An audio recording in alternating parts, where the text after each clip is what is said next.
kettlebell Turkish get-ups and kettlebell roll to post. 2 exercises here, guys, that we do in our training. So I'm just going to go over some tips, how to execute the movement, things you want to look for, stuff like that. So the kettlebell Turkish get-up is a great total body movement, especially for the core. There's a lot of moving parts involved, and it can also be a very complicated exercise to learn at first. So breaking it down, there's 2 options. Obviously the full Turkish get-up from the ground all the way up to your feet, and then we have our bottom portion, which is our roll to post.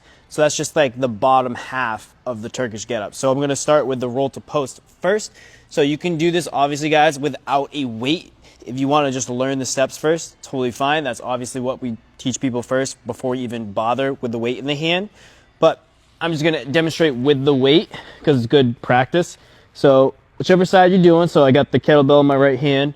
It's up towards the ceiling. I want to make sure my joints are stacked, so our wrists above the elbow above the shoulder. Nice and straight, locked, straight up to the ceiling. Eyes stay glued to the kettlebell. This is where the danger is. You want to make sure you keep your eyes on that weight the entire time, right? Right knee's up, left arm, left leg out to the side. A lot of people bring their leg in. That's going to make it harder to roll to your side. You actually want to bring your leg out about 45 degrees, same with the arm. So to execute the bottom portion of that, roll to post, you want to think roll to your elbow. So a lot of people try to sit up with the weight. That's actually a lot harder to do, and it's a lot harder to progress in weight. You want to think roll to your side. So roll to your elbow first, punch the weight up, roll to your elbow. That's the first movement. Second one is pushing up to the hand. So from here, you're going to push up, straighten that arm, come up to the hand. Now from here, I'm pushing through this foot, this heel, that hand. Keep my arm straight, eyes up. You're going to bridge your hips up to the ceiling, and then slowly control back down to the hips again, back down to the elbow, and then all the way back down to the ground. So that's the bottom half of the Turkish get-up. That is the roll to post. All right, so it's elbow, hand, hip. Now if I want to execute the full Turkish get-up, I'll do the same thing. I'm going to roll to the elbow, punch the weight up, push up to the hand. I'm going to bridge the hips. Now from here, I'm going to sweep my leg underneath me to the knee, and then I'm going to slowly come up to that half kneeling position.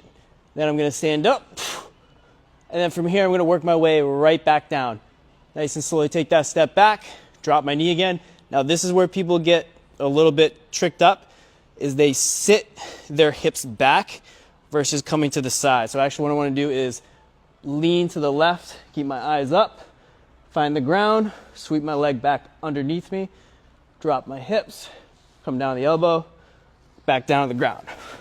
And then I'm good to go, bring it to the side. Again, where people get tricked up is when they come down, they sit back on their heel. And essentially what I'm doing is I'm trapping my foot underneath my hips. And it's going to be a lot harder, especially when you're using weight, to sweep that leg through, because essentially you're sitting on your heel. So that's where you want to sit to the side. And now I'm not sitting on my heel, and I have more room and space to bring my leg through versus here. Now it's a lot harder, all right? So use those tips to help you with that roll to post and that full Turkish get-up.